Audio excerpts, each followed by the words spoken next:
ఈ sweet corn మామూలు normal కండితో పోలిస్తే మెత్తగా తీపిగా ఉండి చాలా ఈజీగా తినొచ్చు. వీటిని ఎప్పుడైనా మనం ఫ్రెష్గా కూడా తినేయచ్చు, అసలు ఏమి కాల్చకుండా ఉడకబెట్టకుండా కూడా, అంత బాగుంటాయి. కానీ ఎప్పుడు అట్లా ఆరోగ్యానికి మనం ఫ్రెష్ స్వీట్ కార్న్ తినేసినప్పటికీ ఒక ఆహారంగా మొలకలతో పాటు కానీ డ్రై నట్స్తో పాటు కానీ మంచిదే. కానీ ఎప్పుడన్నా వాతావరణం కొంచెం ముసురుగా ఉంటుంది, చల్లగా ఉన్నప్పుడు కాస్త వేడివేడిగా తినాలనిపిస్తుంది, కారంగా తినాలనిపిస్తుంది.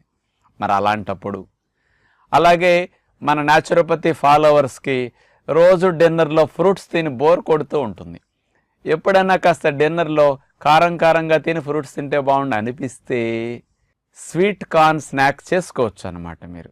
అది చాలా simple, 4 to 5 minutes sweet corn snack చేసుకోవటం. స్వీట్ కార్న్ గింజలు ముందు ఒక లైన్ అంతా ఒలిసేయండి,